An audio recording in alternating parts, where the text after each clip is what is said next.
ఈ భూమి ఏదైతే ఉన్నదో ఈ 400 ఎకరాల అడవి భూమి అనే మాట నేను చాలా స్పష్టంగా అటవీ భూమి అనే మాట పూర్తిగా ఉన్న అవగాహనతో మాట్లాడుతున్నా. అది కూడా చాలా స్పష్టంగా సుప్రీంకోర్టు తీర్పుల ఆధారంగా మాట్లాడుతా ఉన్నాను. ఎందుకంటే నిన్న హరీష్ రావు గారు మీకు చెప్పారు, మీరు చూశారు. సుప్రీంకోర్టు 1996లోనే అంటే దాదాపు 30 ఏళ్ల కిందటనే స్పష్టమైన తీర్పు ఇచ్చింది. అడవి అని ప్రత్యేకంగా రిజర్వ్ ఫారెస్ట్ అని డిక్లేర్ చేయకపోయినా అడవులకు ఉండాల్సిన లక్షణాలు ఉంటే 0.4 క్యానపీ ఉంటే ఖచ్చితంగా అది ప్రైవేట్ ల్యాండ్ అయినా ఓనర్షిప్ ఎవరిదైనా ఖచ్చితంగా దాన్ని అటవీ భూమిగానే గుర్తించాలి అని సుప్రీంకోర్టు తీర్పు ఇవ్వడమే కాకుండా సుప్రీంకోర్టు రాష్ట్ర ప్రభుత్వాలకు ఆదేశం కూడా ఇచ్చింది. ఏమని, మీ దగ్గర సుప్రీంకోర్టు తీర్పుకు అనుకూలంగా ఓనర్షిప్ ఎవరిదున్నా అట్లాంటి భూములు ఎక్కడెక్కడ ఉన్నాయి లెక్క తీయండి, దాన్ని రిజర్వ్ ఫారెస్ట్గా ఆల్రెడీ డిక్లేర్ చేసి ఉన్నా చేయకపోయినా ఆ లిస్టు మాకు పంపించండి అంటే ఇక్కడ కూడా మన తెలంగాణ ప్రభుత్వం కూడా రేవంత్ రెడ్డి ప్రభుత్వం కూడా సుప్రీంకోర్టు ఆదేశాలకు అనుగుణంగా ఒక కమిటీని కూడా ఏర్పాటు చేసింది ఆ స్థలాలను గుర్తించడానికి. అందుకే 0.4 క్యానపీ ఉన్న ఈ భూమి ఖచ్చితంగా అటవీ భూమి. మీరు చూస్తారు సుప్రీంకోర్టు ఆల్రెడీ దాన్ని అటవీ భూమిగానే చెప్పింది. మన జస్టిస్ గవాయ్ గారు కూడా చెప్పారు. ఫారెస్ట్ కన్జర్వేషన్ యాక్ట్ 1980 ప్రకారం రేవంత్ రెడ్డి గారు చేసిన అతిపెద్ద ఫైనాన్షియల్ ఫ్రాడ్ ఏంటి అంటే ఒక అటవీ భూమిని ఇవాళ తాకట్టు పెట్టడం లేదా అమ్మడం ఆ అధికారం గవర్నమెంట్ కూడా లేదు. ఇక్కడ విచిత్రం ఏంటంటే అక్కడ ఒకవైపు గవర్నమెంటే చెప్తున్నది 26,900 పర్ గజం అని, ఇంకోవైపు మరి గవర్నమెంటే 75 కోట్లు పర్ ఎకరం అని చెప్పి లోన్ తెచ్చుకునే ప్రయత్నం చేస్తూ ఉంది. రెండిట్లో ఏది కరెక్టు? అయితే నువ్వు 75 కోట్లన్నా మరి ఆ మార్కెట్ రిజిస్ట్రేషన్ వాల్యూ కూడా పెంచాలి. చుట్టూ కూడా అంతా కూడా 75 కోట్లు ఉంది కాబట్టి 75 కోట్లు స్టాంప్స్ అండ్ రిజిస్ట్రేషన్ వాల్యూ కూడా అంతే అని చెప్పి అదన్నా పెంచాలా. Because otherwise it's loss to the state exchequer. రాష్ట్ర ఖజానాకు చిల్లుబడ్డట్టే కదా. 75 కోట్లు అని చెప్పి నువ్వే ధర అని చెప్పి ప్రభుత్వం నేరుగా బ్యాంకుల దగ్గరికి పోయి మరొక వైపు 12-13 కోట్లకే ఎకరం అమ్ముతుంటే అది రాష్ట్ర ఖజానాకు చిల్లుబడ్డట్టే కదా. అయితే అదైనా తప్పు. లేదా నువ్వు బ్యాంకులను మిస్లీడ్ చేస్తూ దేశాన్ని మిస్లీడ్ చేస్తూ ఆర్బీఐని మిస్లీడ్ చేస్తూ అక్కడ లేని వాల్యూ ఉన్నట్టు చూపెట్టి ఇవాళ 75 కోట్లకు దాన్ని చూపెట్టి వాల్యూని క్రియేట్ చేసి ఆర్టిఫిషియల్గా దాని మీదకెళ్ళి లోన్ తెచ్చి ఇవాళ బ్యాంకులతో పాటు రిజర్వ్ బ్యాంకును తప్పకుండా దేశాన్ని కూడా మోసం చేసినట్టుగానే భావించాల్సి వస్తుంది. ఇంకా విచిత్రంగా ఉంది ఇక్కడ స్టోరీ. 5,239 కోట్ల విలువైన భూమిని 30,000 కోట్లను చూపెట్టారు మొదలు. ఆ తర్వాత ఇంకా విచిత్రంగా వెంటనే ఆగమేఘాల మీద వెంటనే వాళ్ళు డిసైడ్ చేశారు రేట్లు. 169 కోట్లు ఆ బ్రోకర్కి ఇచ్చినారు. మధ్యలో వెంటనే ఆగమేఘాల మీద 10,000 కోట్ల రూపాయలు బాండ్స్ రూపంలో ఐసిఐసిఐ బ్యాంక్ రిలీజ్ చేసింది. వీళ్ళు తెచ్చుకున్నారు, ఖర్చు కూడా పెట్టారు, కాంట్రాక్టర్లకు కమిషన్లకు ఇచ్చుకున్నారు. ఇక్కడ ఇంట్రెస్టింగ్ విషయం ఏంటంటే జీవో నెంబర్ 54 ప్రకారం పోయిన సంవత్సరం ఐ థింక్ ఇన్ జూన్ మీరే 75 కోట్లు పర్ ఎకరం అని చెప్పారు. దానికి కోకాపేటలో ఉండే 100 కోట్లు పర్ ఎకరం అనే ఆప్షన్ని ఒక ఎగ్జాంపుల్గా బెంచ్ మార్క్ కింద మీరే చూపెట్టారు. కానీ విత్ ఇన్ 5 months జూన్లో మీరే జీవో ఇస్తారు 75 కోట్లు అంటారు. విత్ ఇన్ 5 months మళ్ళీ ఇంకో సంస్థతో ఏదో అసెస్మెంట్ చేయించారంట. November 23 నాడు valuation report, this is done by some ఫరీష్ Rao and Rao associates అనే సంస్థతో అసెస్మెంట్ చేసి November 23 నాడు కొత్త వాల్యుయేషన్ తీసుకొచ్చారు. లేదు మేము చెప్పింది తప్పు, ఆ జీవోలో చెప్పింది తప్పు, 75 కోట్లు అనేది దాన్ని తగ్గిస్తున్నాము అని చెప్పి కేవలం 75 కాదు 52 కోట్లు అని చెప్పి మళ్ళీ ఒక రిపోర్ట్ తయారు చేశారు. This is November 23. Why did it change? ఏం మారింది? 5 నెలల్లో 23 కోట్లు ఎందుకు తగ్గింది? ప్రభుత్వం సమాధానం చెప్తుందా? చెప్పదు. బ్యాంకర్ సమాధానం చెప్తాడా? చెప్పడు. దీని వెనకాల జరిగిన మతలబ్ ఏంది? చెప్పరు. ఆర్బీఐ గైడ్ లైన్స్ను కూడా తుంగలో దొక్కారు. ఎట్లా? I will explain to you. ఈ ట్రస్ట్ ఇన్వెస్ట్మెంట్ అడ్వైజర్ అనే కంపెనీ వారికి రాష్ట్ర ప్రభుత్వం ఇప్పటికే 170 కోట్లు, దాదాపు 170 కోట్లు, 169 కోట్ల చిల్లర వారు ఇప్పటికే లంచం రూపంలో చెల్లించారు. వాళ్ళు సరే దాన్ని కమిషన్ అంటారు, నేనైతే పక్కా చేసింది నేరం కాబట్టి లంచమనే అంటున్నా. ఆ ట్రస్ట్ ఇన్వెస్ట్మెంట్ అడ్వైజర్ వాళ్ళు ఇంకొక ఫైనాన్షియల్ అడ్వైజరీ సర్వీసెస్ ఫామ్ని ముంగట పెట్టారు. బీకన్ ట్రస్టీషిప్ అనే కంపెనీని రంగంలో దించారు. ఇదంతా కూడా ఏంటంటే ఒక స్కీమ్ ప్రకారం. ఇక్కడ ఇంపార్టెంట్ పాయింట్, పేరుకు పోయిన సంవత్సరమే రాష్ట్ర ప్రభుత్వం మాకు సుప్రీంకోర్టు తీర్పు రాగానే ఈ భూమిని మేము 75 కోట్లు per ఎకరం మేము టీజీఐఏసీకి బదలాయిస్తున్నామని చెప్పి ఒక జీవో ఇచ్చింది. కానీ జీవో మాత్రమే ఇచ్చింది తప్ప ఆ ల్యాండ్ను ఏలియనేషన్ చేయలేదు, సేల్ డీడ్ చేయలేదు, మ్యూటేషన్ కూడా కాలేదు. అయినప్పటికీ తనకు చెందని భూమి, మ్యూటేషన్ అయితేనే నీ పేరు మీదకి ఓనర్షిప్ వస్తేనే ఆ ల్యాండ్ నీదన్నట్టు లెక్క. ఇప్పుడు హెచ్ఈయూ కూడా అదే అంటున్నారు కదా, హెచ్ఈయూకి ల్యాండే లేదు, హెచ్ఈయూ ల్యాండ్స్ అన్ని మావే అని గవర్నమెంట్ ఎందుకు అంటుంది? ఎందుకంటే మ్యూటేషన్ కాలేదు కాబట్టి ఇంకా రికార్డ్స్ ప్రకారం నాదే ప్రభుత్వ భూమి అని ఈరోజు కూడా ప్రభుత్వం అదే వాదన చేస్తూ ఉంది. ఇవాళ ఇక్కడ కూడా అక్షరాల అదే జరిగింది.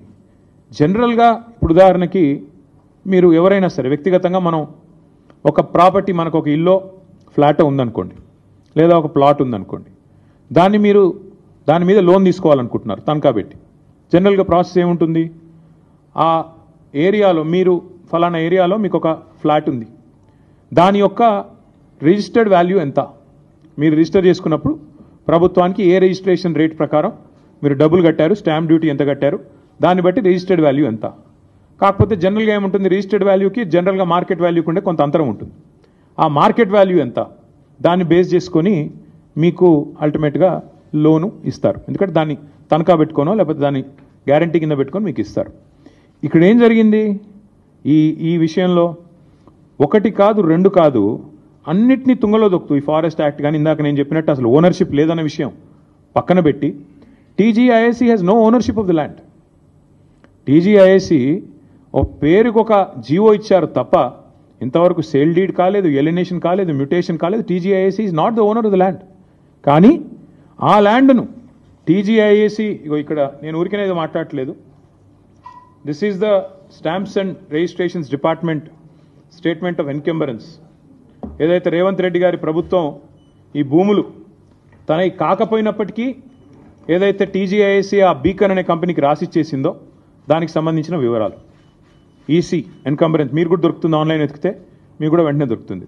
తనది కాదు భూమి, కేవలం జీవో ఉంది తప్ప ఈరోజు వరకు సేల్ డీడ్ కాలేదు, మ్యూటేషన్ కాలేదు.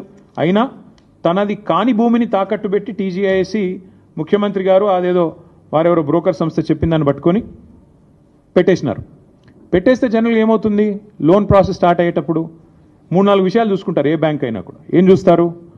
మార్కెట్ వాల్యూ ఎంత, రిజిస్ట్రేషన్ వాల్యూ ఎంత, ఇది ఒకవేళ నేను లోన్ ఇస్తే మళ్ళీ తిరిగి నాకు పైసలు వస్తాయా, ఇవన్నీ చూసుకొనే ఇస్తారు. కానీ ఇక్కడేం జరిగింది, అసలు ఈ భూమికి యాజమాన్య పత్రాలు లేవు, రిజిస్ట్రేషన్ డాక్యుమెంట్ లేదు. That itself is a big crime. First టీజీఐఏసీని, ఇండస్ట్రీస్ డిపార్ట్మెంట్ని, ఇండస్ట్రీస్ సెక్రటరీని జైల్లో వేసేంత పవర్ఫుల్ ఎవిడెన్స్ ఇక్కడే ఉంది. నీది కాని భూమి నువ్వు ఎట్లా అమ్ముతావు అసలు?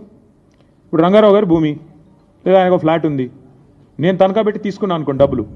ఫస్ట్ ఆఫ్ ఆల్ ఎవడన్నా ఇస్తే వాడిది తప్పే అవుతుంది, నాది కూడా తప్పే అవుతుంది. ఆయన నాది కాని దాన్ని తీసుకుపోయి నేను పెడితే నాది తప్పే, ఇచ్చే ఇన్స్టిట్యూషన్ కూడా తప్పే అవుతుంది. అట్లాగే ఇక్కడ తనకు సంబంధం లేని భూమిని ఇవాళ రిజిస్ట్రేషన్ పత్రం లేదు, యాజమాన్య పత్రం లేదు, ఏదీ లేకపోయినప్పటికీ ఒక నామమాత్రపు జీవో, అది కూడా ఎప్పుడు ఇచ్చారు? 26/6/2024లో జీవో నెంబర్ 54 ప్రకారం ఇచ్చేస్తున్నాం భూములు అని చెప్పి పేపర్ మీద మాత్రం ఇచ్చేసినారు. పేపర్ మీద తప్ప తర్వాత ఫాలో అప్ లేదు, సేల్ డీడ్ లేదు, రిజిస్ట్రేషన్ లేదు, మ్యూటేషన్ లేదు, ఏది జరగలేదు. కేవలం టైటిల్ ట్రాన్స్ఫర్ కూడా కాకుండానే నాది అని టీజీఐఏసీ బ్యాంకుల దగ్గరికి, బ్రోకర్ల దగ్గరికి పోయింది. That is the biggest crime number 1.